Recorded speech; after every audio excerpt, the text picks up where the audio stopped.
Nikdy nezabudnem tú noc, keď som zistila, že systém, ktorému slúžime, je hrozbou sama o sebe. Ahojte, volám sa Katarína Novotná, mám 32 rokov a som majorom zásahovej jednotky v Bratislave. Po náročnej špeciálnej operácii som večer sedela za volantom svojho auta, snažiac sa dostať domov do pokojného bytu v Petržalke. Túžila som len po jednom zvaliť sa na gauč a vyspať sa 12 hodín. Všetka energia bola preč, cítila som sa ako vyžmýkaný citrón. Cesta nočnou diaľnicou bola monotónna, okolo blikali len občasné svetlá benzínových čerpacích staníc, malé dedinské reštaurácie a vzdialené lampy. Prefrčala som okolo menšej obce niečo ako Ivanka pri Dunaji, nič zvláštne, len obyčajný vidiek, ktorý som mala za sebou a hneď zabudla. V hmle ticha som prehodila rýchlosť a zbadala hodiny na palubnej doske 11:30 večer.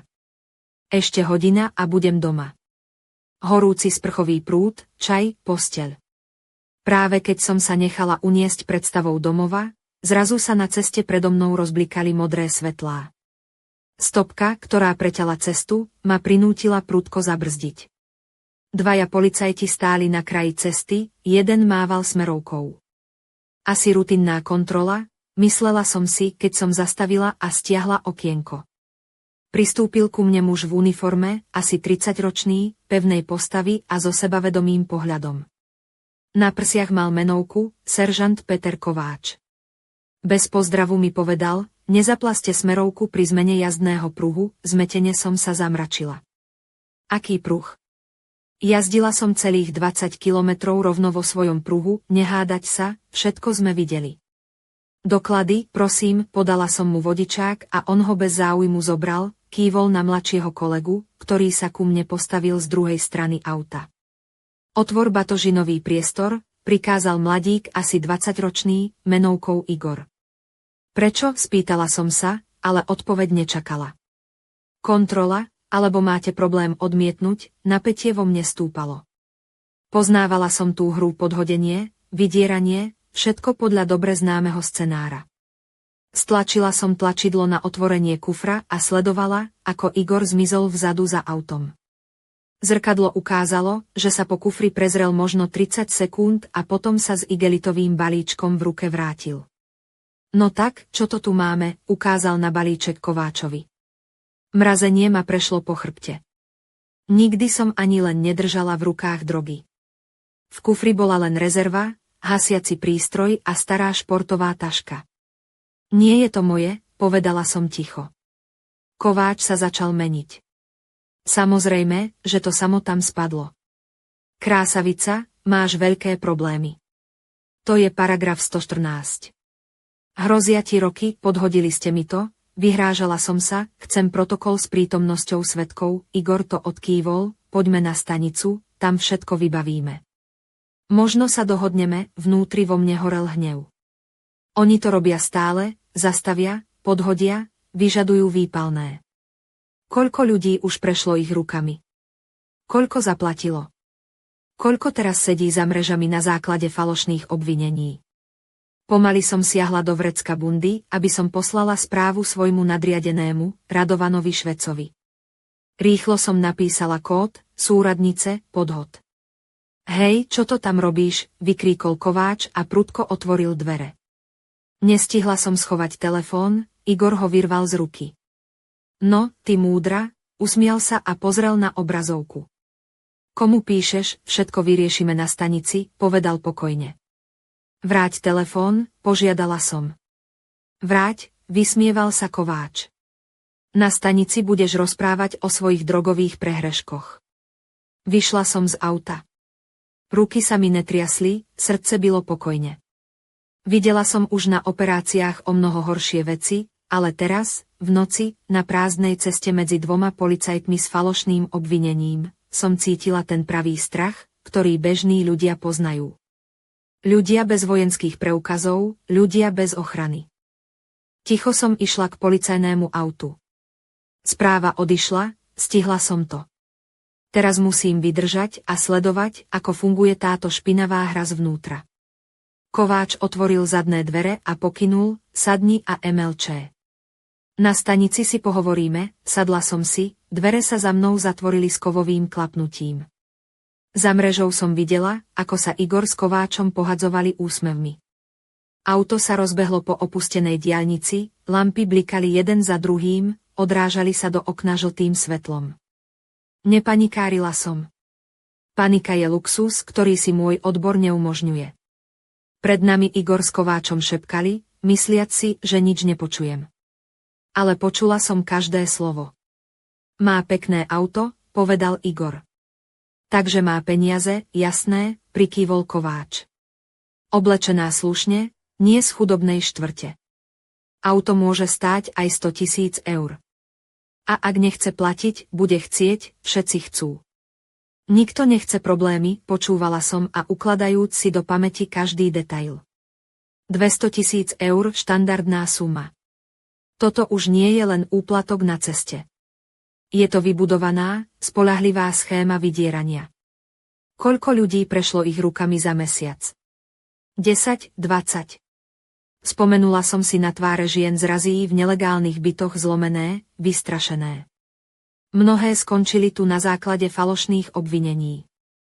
Niektoré nemohli zaplatiť a dostali trest, zatiaľ čo títo dvaja pokojne hľadajú ďalšie obete. Hej, otočil sa Igor ku mne, prečo mlčíš? Zvyčajne všetci hneď plačú a ospravedlňujú sa, sľubujú čokoľvek, pozrela som na neho chladným, pokojný pohľadom. Čakám, kým sa prehrešia, Kováč sa znechutil. No, máš charakter. V kancelárii ťa rýchlo usmerní Oleg Viktorovič. Tých ako ty polámu za 5 minút, meno som si zapamätala. V kancelárii teda je niekto, kto vedie túto špinavú hru. Kto je Oleg Viktorovič, spýtala som sa pokojne. Uvidíš, usmial sa Igor. Starší nadporučík, seriózny chlapík. Keď s tebou pohovorí, hneď chceš zaplatiť a zabudnúť na noc, krátko som prikývla. Starší nadporučík Oleg. Prichádzali sme k budove okresného policajného riaditeľstva v malom mestečku neďaleko Bratislavy. Dvojposchodová budova so šedou omietkou, špinavá vlajka na streche. Vstúpila som a vo vzduchu sa niesol zápach odpadu a vlhka. Cítila som sa ako v pasci, no vedela som, že musím vydržať.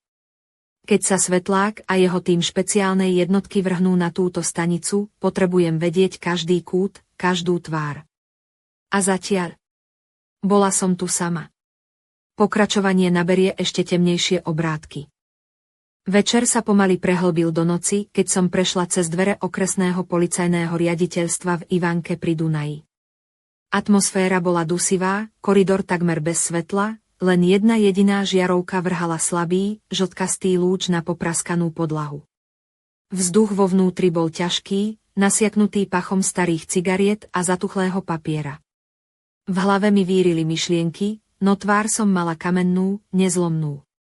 Podarilo sa mi zachytiť pohľady niekoľkých policajtov, ktorí sedeli pri stole v hliadkovej miestnosti. Boli to unavení ľudia, pre ktorých bola táto nočná služba len ďalším dňom v rutine.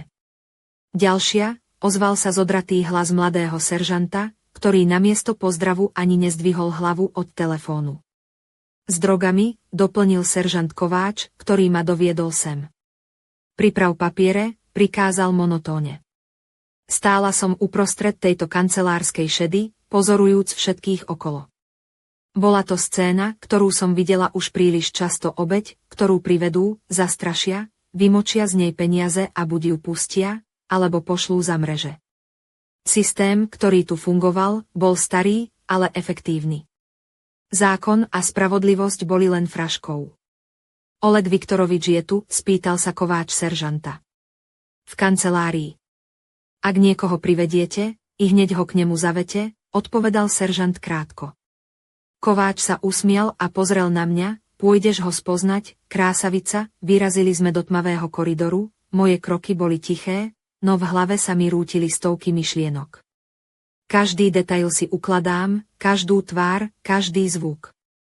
Ak príde podpora, musím byť pripravená. Zastavili sme pred dverami s menovkou, starší nadporučík Oleg Meter, Kováč zaklopal a vošli sme dnu. Malá kancelária, no zariadená tak, aby pôsobila dôležito mohutný stôl, kožené kreslo a na stenách rámované diplomy. Za stolom sedel muž okolo 40-ky, mohutnej postavy, s malými, prenikavými očami, ktoré sa na mňa upierali ako na kus tovaru. Tak čo tu máme, opýtal sa chladne, opierajúc sa o operadlo stoličky. Kováč začal s obvinením, zastavili sme ju na diaľnici, v kufri našli drogy, asi 200 gramov, Oleg mu prikývol a pozrel sa na mňa prísnym pohľadom. Paragraf 114, časť 2. Uchovávanie v nadmernom množstve. Od 3 do 10 rokov, slečna, mlčala som, pevne som mu hľadela do očí. Nemáš čo hovoriť, zasmial sa a pokračoval, neboj sa, rozprávať sa naučíš. Zavedieš sa do cely, nech si to rozmyslíš. Ráno si pohovoríme vážnejšie, Kováč ma pevne chytil za lakeť a vyviedol von. Zostúpili sme na prízemie, zabočili sme do krídla z cely a otvorili ťažké mrežové dvere. Odýchni si, krásavica, zaškeril sa Kováč. Zajtra budeš ochotnejšia spolupracovať, dvere sa za mnou zatvorili s ťažkým klapnutím. Očami som prebehla malú celu, asi 3x3 metre, betónové steny, kovová posteľ a v rohu diery na toaletu. Tma bola nepreniknuteľná, len slabá žiarovka na strope zúfalo osvetľovala priestor. V rohu sedeli dve ženy. Jedna, mladá, asi okolo 22 rokov, ticho plakala, tvár mala skrytú v kolenách. Druhá bola staršia, možno okolo 40-ky, s prázdnym, zlomeným pohľadom upretým do steny. Ahoj, zašepkala som. Mladá zdvihla hlavu, oči mala opuchnuté od plaču. Aj ty, spýtala sa zúfalo. Drogy ti podhodili, áno. Mne tiež? Tak toto chodí, odpovedala som a sadla si na vedľajšiu posteľ. Koľko ti pýtajú, opýtala som sa. 150 000, odpovedala so slzami v hlase. Som tu už 3. deň. Mama sa snaží vyzbierať. Predávam všetko, čo má, ukázala na staršiu ženu, ktorá ani nezdvihla hlavu. Tá je tu už týždeň, nezaplatila. Má zajtra súd. Vie, že skončí vo väzení. Nehovorí, pozerala som sa na ňu a videla prázdnotu, ktorá bola hlbšia než tma v cele. Koľko ľudí už prešlo týmto peklom? Ako často to robia, spýtala som sa Leny. Stále, odpovedala ticho. Každý týždeň sem niekoho privezú, kto zaplatí, toho pustia. Kto nezaplatí, ide pred súd, prikývla som a išla ku mrežiam, aby som nakukla do koridoru. Za nimi ticho spala nočná služba, vyčerpaná a nepozorná. Ako sa voláš, opýtala som sa Leny. Lenka, odpovedala a na chvíľu sa usmiala cez slzy. Drž sa, Lenka. Čo skoro to skončí, pozrela na mňa nedôverčivo. Hovoríš to, ako keby si niečo vedela, len verím, že spravodlivosť existuje, odpovedala som. Lenka len zúfalo pokrútila hlavou, tu nie je spravodlivosť. Len peniaze a moc. Za dverami zazneli kroky a hrubý hlas Kováča. Oleg Viktorovič, tá je tvrdohlavá, nechce hovoriť, nech sedí noc, zaznel pokojný hlas Misuju. Ráno bude múdrejšia. Ak nie, budeme musieť použiť tvrdšie metódy. Pamätáš tu z minulého roka, čo dostala 3 roky? Tak táto dostane tiež, alebo zaplatí, kroky ustúpili a v cele zostala tma a ticho. Sedela som tam a premýšľala o tom, ako hlboko je systém skorumpovaný. Ako dlho to všetko trvá. Všetci sú zapletení.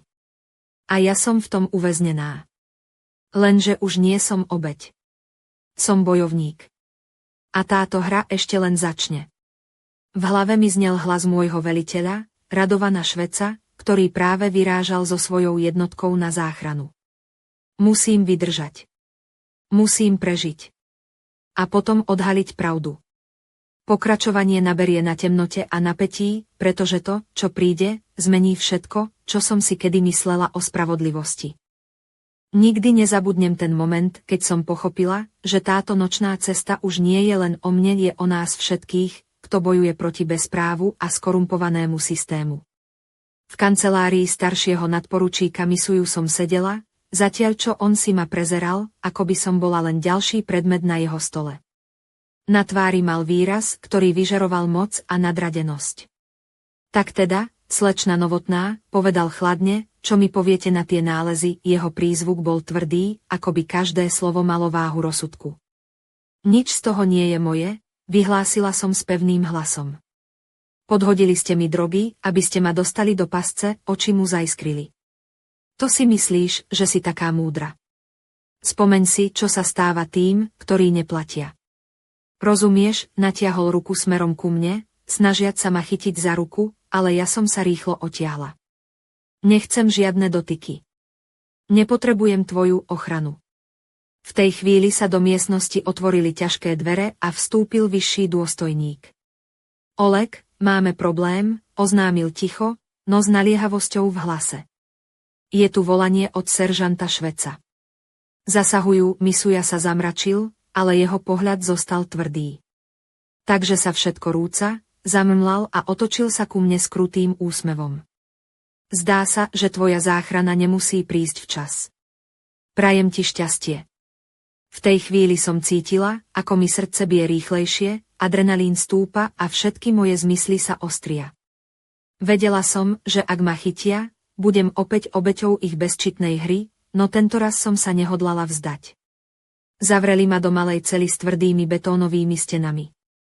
Vedľa mňa sedeli dve ženy, mladá Lenka, ktorú som spoznala už v priebehu večera, a staršia pani, ktorá sa neozývala, len beznádejne hľadela pred seba.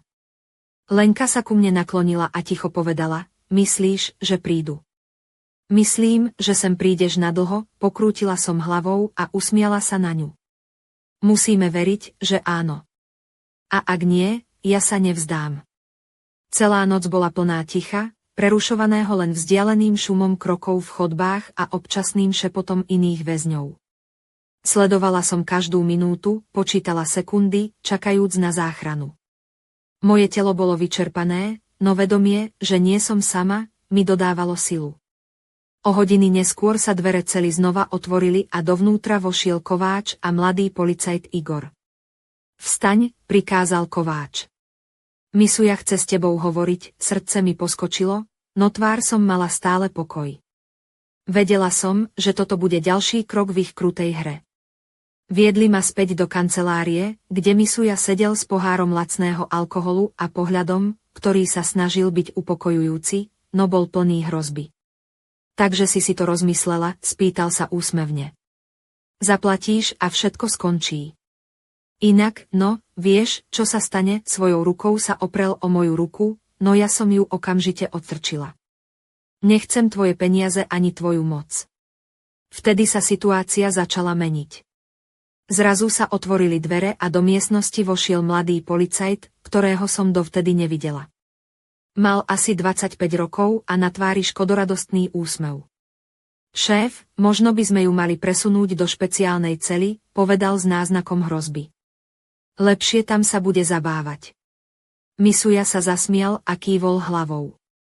Najprv si však trochu užijeme. Potom uvidíme, zdalo sa, že toto je ďalší stupeň ich hry nielen vydierať, ale aj ponižovať. Vnútri vo mne však horel oheň vzbury. Keď sa chcel Misuja znova dotknúť mojich rúk, prudko som zareagovala. Reflexy po rokoch výcviku sa prejavili sami. Uchopila som jeho zápestie, otočila ho a pevne uchopila do bolestivého úchopu. Vyslovil tichý výkrik bolesti, klesol na kolená a ja som ho prudko odhodila k stene. On narazil hlavou o studený múr a sklzol na podlahu. Mladý policajt sa vrhol na mňa, ale ja som bola rýchlejšia. Úderom lakťom som ho zrazila na zem, kedy som mu ešte kolenom zasiahla tvár. Zostal ležať bezvládny.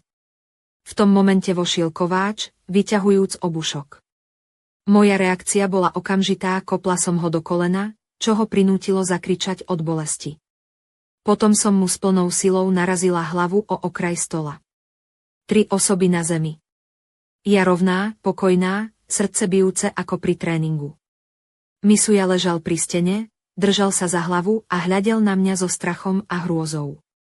Kto si? Spýtal sa slabým hlasom. Som tá, čo už má dosť vašich hier, odpovedala som mu chladne. No táto bitka bola len začiatok. V tej chvíli sa otvorili dvere a do miestnosti vbehli 4 ďalší policajti. Bolo ich viac, než som mohla zvládnuť sama, a ja som vedela, že ak ich porazím, čo potom. Pomaly som zdvihla ruky, nechcela som riskovať život, ktorý ešte musím zachrániť. Dobre, nebudem sa brániť, povedala som ticho. Ale toto ešte nekončí, oči Misuju sa zaleskli kombináciou hnevu a strachu. Chytíme ju, zlomíme ju, vyhlásil. 2 ma pevne chytili za ruky a začali mi ich lámať za chrbtom. Bolesť vystrelila ramenami, no ja som nezavíjala. Na to nemám čas. Misuja sa priblížil, jeho tvár bola skreslená zlosťou. Myslela si, že sa nás báť budeš. Myslela si, že ťa niekto zachráni, zasadil mi niekoľko úderov do tváre, z ktorých som pocítila, ako mi praskla spod náperu. Chuť krvi ma zaplavila, no ja som zostala ticho. Si sama, pokračoval, a nikto ti nepomôže. Vtedy sa z temnoty koridoru ozval hlas, ktorý zmenil všetko. Misuja, kde si, znel nekompromisne, vrúcne, ako hlas človeka, ktorý vie, že je tu posledná šanca. Všetci stíchli. Kapitán, odpovedal Kováč podráždene. Choď do cely, neskôr pokračujeme. Boli to slová, ktoré znamenali odklad osudu. A ja som vedela, že moja bitka sa len začala. Vo vnútri som však bola pevná ako skala. Táto hra ešte nemôže skončiť bez mojej výhry. Pokračovanie prinesie ešte hlbšie rozuzlenie, keď sa napätie vyostrí a pravda začne vyplávať na povrch. Nikdy nezabudnem ten okamih, keď som sa ocitla sama v temnej cele, s tvárou rozbitou a rukami zviazanými, no s mysľou jasnou a odhodlanou bojovať ďalej. Dvere sa za mnou s kovovým treskom zatvorili a ja som zostala stáť uprostred malej, špinavej miestnosti, ktorej steny chladili moje telo a hluk hlbokého ticha mi zvonil v ušiach. Betónová podlaha, kovová posteľ s tenkou matracou a slabá žiarovka hore na strope, to bol môj svet na nasledujúce hodiny. Cítila som, ako mi z tváre steká zrazená krv a môj opuchnutý horný red pulzoval bolesťou. Zápestia ma pálili od studených pút, ktoré mi pevne zovreli ruky k hrubej kovovej rúre na stene. Snažila som sa ich pohnúť, no zbytočne putá boli príliš tesné a každý pokus o uvoľnenie sprevádzal ostrý rez v koži. Telo som mala stuhnuté, svaly vyčerpané po všetkých tých úderoch a elektrošoku, ktorý mi pred chvíľou prešiel celým telom. Myseľ však zostala bdelá, plná myšlienok a stratégií. Nezáležalo, ako ma fyzicky porazili, duch zostal nezdolný. Očami som skúmala tmu, hľadala akýkoľvek náznak úniku, slabinu v tejto pasci. V rohu vidieť 2 ženy, ktoré som už poznala z predchádzajúcej cele, mladšiu Lenku, ktorá sa zhrbila a ticho plakala, a staršiu, úplne zlomenú ženu, ktorej oči boli prázdne ako nevyslovené modlitby. Drž sa, Lenka, zašepkala som, hoci som vedela, že moje slová sú len slabou náplasťou na ich utrpenie. Toto sa skončí. Musí sa skončiť, Lenka len prikývla, no v jej očiach sa skrývala beznádej, ktorú som nevedela zmazať. Minúty sa vlečú ako hodiny. Sledovala som, ako sa vonku mení svetlo, ako dni striedajú noci, a vnútri tejto špinavej cely sa čas rozplýval bez nádeje na únik. Každý zvuk kroku v chodbe ma nútil napnúť sluch, každý šepot a ston ma privádzal bližšie k hraniciam trpezlivosti. Pamätala som si, ako som poslala správu svojmu veliteľovi Radovanovi Švecovi kód s mojimi súradnicami a upozornením na nebezpečenstvo. Bola to moja jediná nádej. Čakala som, že ich tým príde na záchranu, že praskne táto sieť korupcie a násilia. No čas plynul a ja som bola stále sama. V mysli som prechádzala všetky detaily, ktoré som si zapamätala počas tej nočnej cesty a na stanici. Každé meno, každý pohyb, každá fráza, všetko bolo súčasťou mojej stratégie, ako výjsť z toho živá a odhaliť pravdu. Zrazu sa v chodbe ozval zvuk kľúčov, ktoré sa pomaly točili v zámku. Srdce mi začalo búšiť ako nikdy predtým, telo sa naplo v očakávaní. Dvere sa otvorili a do cely vošiel jeden z Kováčových kumpánov, jeho tvár bola bezvýrazná, no oči plné krutosti. Priprav sa, povedal chladne a kľakol si predo mnou. Dnes sa rozhodne, či si hodná ďalšieho dňa, jeho ruky siahli ku mojim putám a začal ich uvoľňovať. V tej chvíli som vedela, že prichádza ďalší moment pravdy, buď padnem, alebo sa postavím na nohy a vybojujem slobodu. Srdce mi búšilo, adrenalín stúpal a ja som sa pripravovala využiť každú príležitosť. Vedela som, že táto noc nebude koniec, ale začiatok mojej najťažšej bitky. A že všetko, čo som prežila, ma len posilnilo. Čo sa stane ďalej? Kto je ten muž, ktorý práve vošiel? A čo prinesie ďalší zvrat v tejto temnej hre?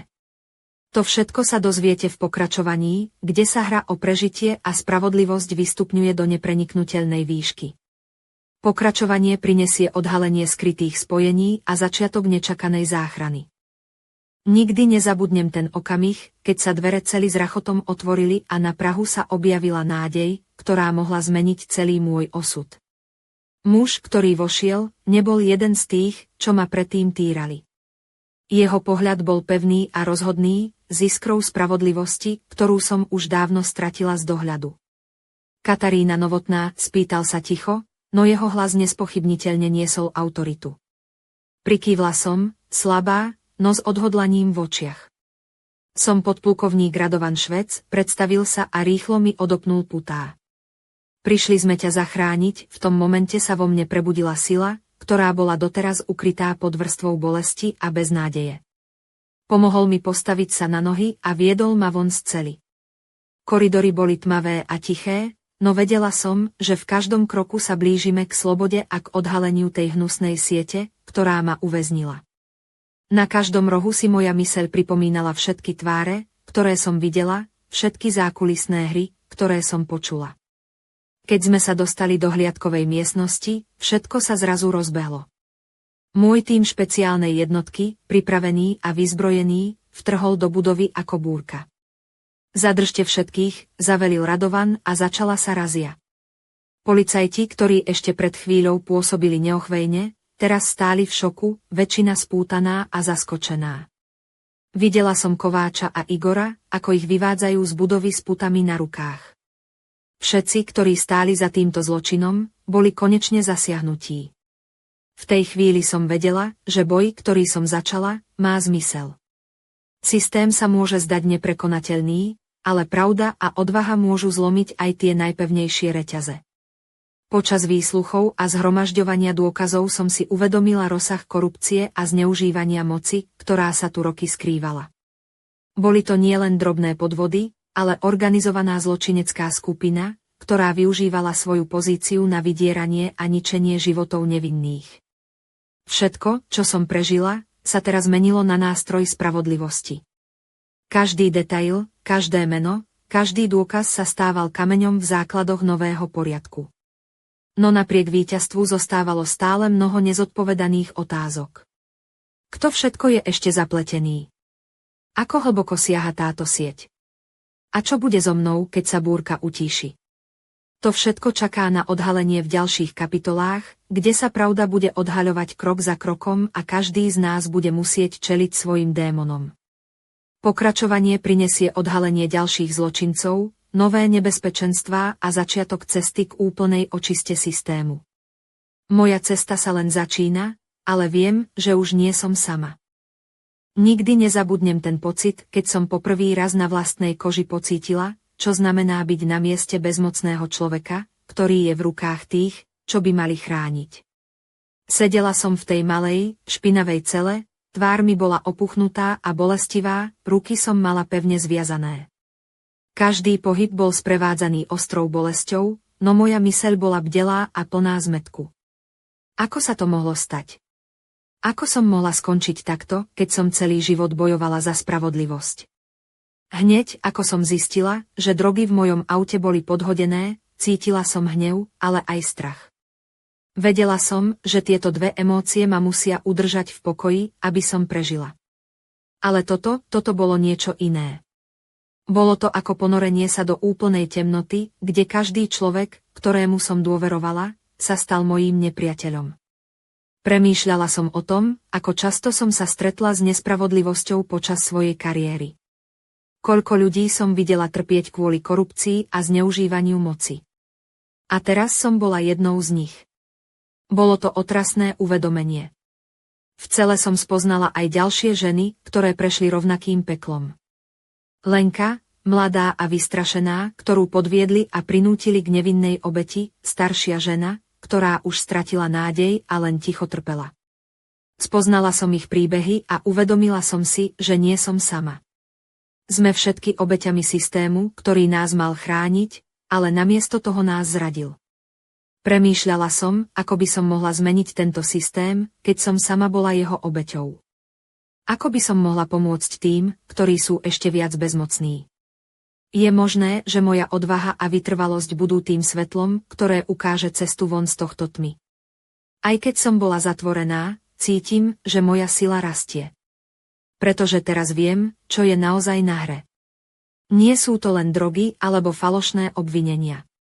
Je to boj za spravodlivosť, za pravdu, za životy ľudí, ktorí si zaslúžia dôveru a ochranu. Pamätám si, ako som poslala správu svojmu veliteľovi Radovanovi Švecovi, aby vedel, že som v nebezpečenstve.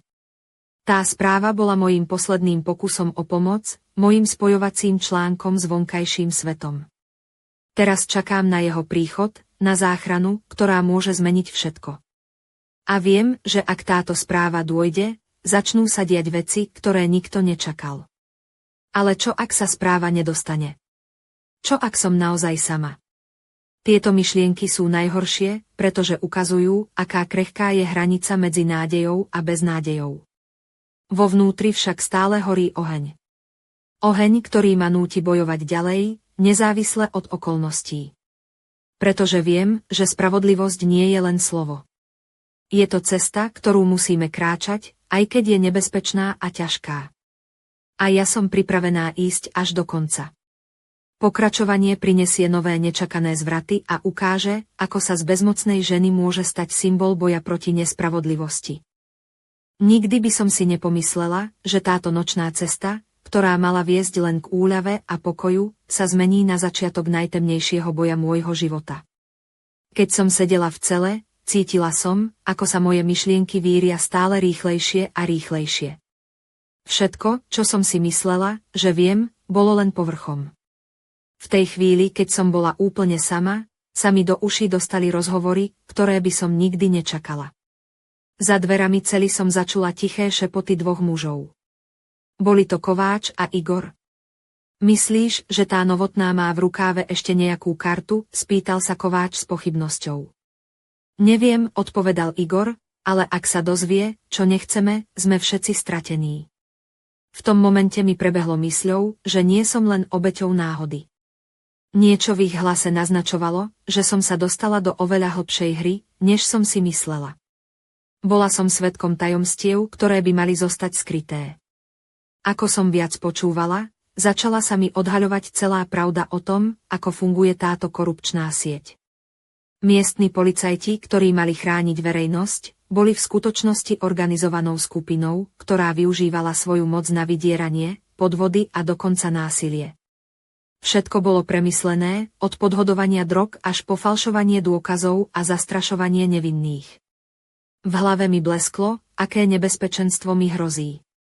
Títo ľudia nebudú váhať použiť akékoľvek prostriedky, aby ma umlčali. Bolo jasné, že ako by som vedela príliš veľa. Moje zistenia by mohli zničiť ich celý svet. V tej chvíli sa dvere cely zrazu otvorili a vošiel seržant Kováč. Vstaň, prikázal chladne. Starší nadporučík chce s tebou hovoriť, moje srdce začalo búšiť rýchlejšie, no tvár som mala pokoj.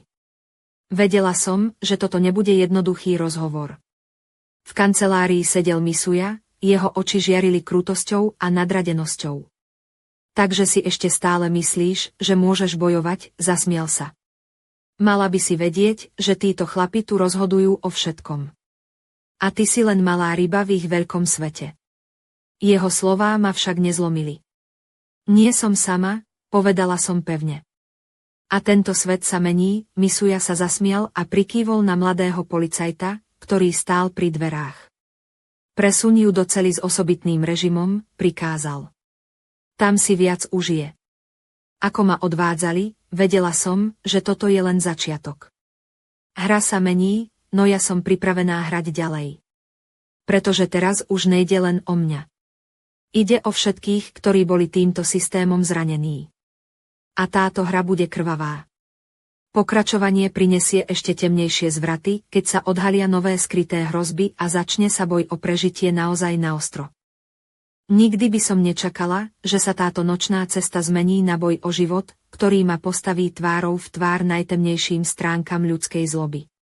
Keď ma odvádzali k cele s osobitným režimom, vedela som, že toto miesto nebude len ďalšou väzenskou kopkou. Bolo to miesto, kde sa lámali ľudia, kde sa zadzovala posledná nádej a kde sa ticho menilo na zúfalý krik. V celi som si všimla, že všetko je ešte chladnejšie, tmavšie a nehostinejšie. Kovové steny odrážali každý zvuk a slabá žiarovka na strope vrhala dlhé, desivé tiene. V rohu cely bola železná posteľ s tenkou matracou, na ktorej som mala stráviť najbližšie dni, možno týždne. Čoskoro som však pochopila, že toto väzenie nie je len o fyzickej izolácii. Bolo to miesto, kde sa rozprestierala psychická vojna, šepoty, výsmechy, zastrašovanie a manipulácia.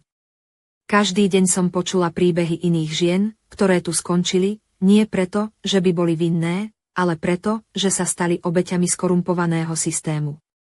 Jedného večera, keď som sedela na posteli a snažila sa udržať myseľ sústredenú, dvere sa otvorili a vošla postava, ktorá ma prinútila zadržať dých.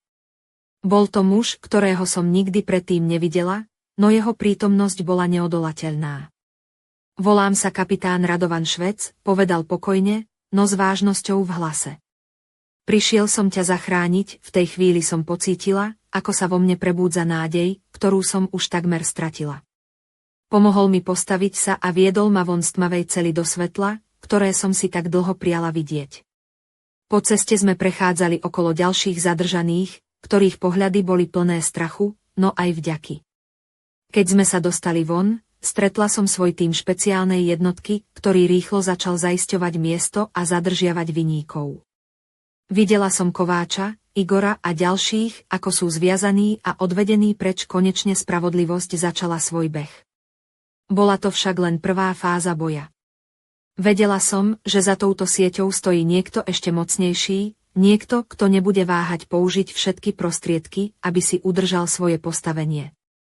Takže som sa pripravovala na ďalšiu bitku o pravdu, o slobodu a o životy všetkých, ktorí boli týmto systémom zranení.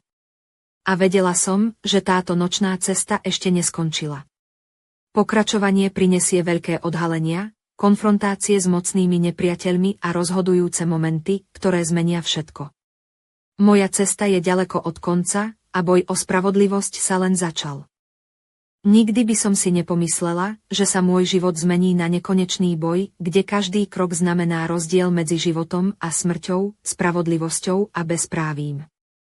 Svetlo svietil slabšie, no vo mne sa rozhorel plameň, ktorý nemohol nikto zhasnúť.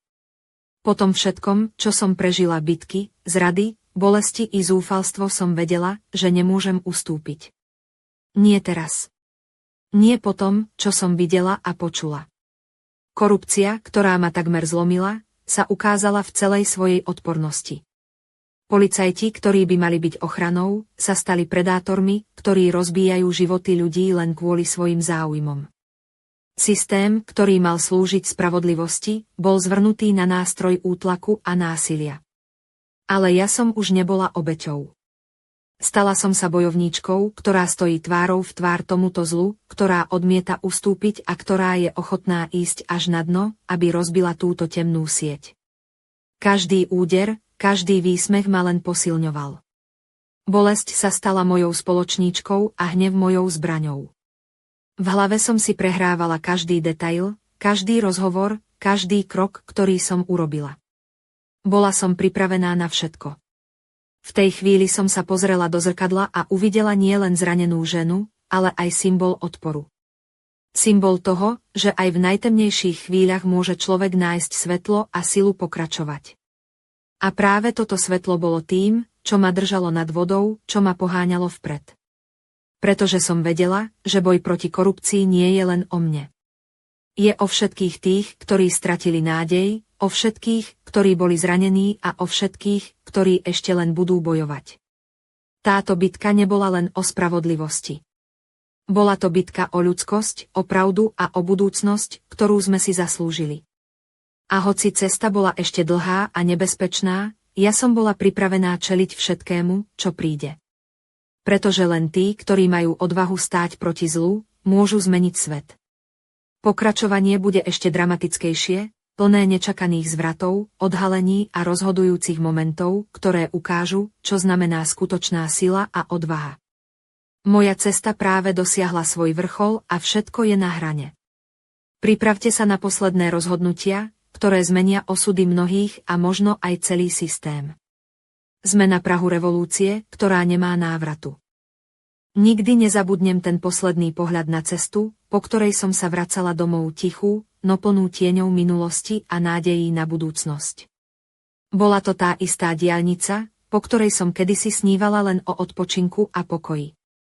Tentokrát však každý blikajúci svetelný stĺp, každá mihotavá obloha nad malým mestom Malacky, malo v sebe niečo nové, niečo, čo som ja sama zmenila. Na kraji cesty stála hliadka polície. Srdce mi na chvíľu poskočilo, spomienky sa vracali ako blesk. Ale tentoraz to bolo iné. Prišiel ku mne mladý, zdvorilý policajt s čistým pohľadom a úprimným úsmevom. Dobrý večer, plánovaná kontrola, povedal prívetivo.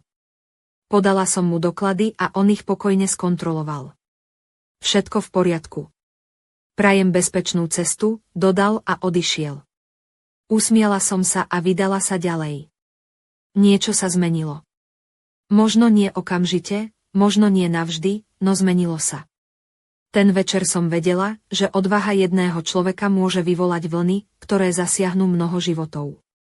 S každým kilometrom som si opakovala slová, ktoré som si vyslovovala počas celej tej temnej cesty, neviem, či sa zmení celý systém. Pravdepodobne nie. Ale viem, že keď jeden človek nájde odvahu postaviť sa zlu, môže to spôsobiť vlny. Patrila som k tým, ktorí sa rozhodli nezostať ticho, ktorí sa rozhodli bojovať aj vtedy, keď to vyzerá beznádejne. Pretože pravda nie je len slovo, je to čin. Je to rozhodnutie, ktoré môže zmeniť životy, rodiny, spoločnosť. A možno práve tieto malé kroky, tieto odhodlania, sú začiatkom veľkých zmien. Pretože keď sa spojí odvaha jedného človeka s odvahou mnohých, vzniká sila, ktorá dokáže zmeniť svet. Usmiala som sa, pridala plyn a nechala hudbu ticho znieť v pozadí. Predo mnou bola cesta domov, cesta plná svetla, nádeje a nových príbehov, ktoré ešte len mali prísť. Ďakujem, že ste túto cestu prešli so mnou. Teraz je na vás, aby ste sa rozhodli, budete mlčať, alebo sa postavíte. Pretože každý z nás má v sebe silu na zmenu. Stačí len urobiť ten prvý krok.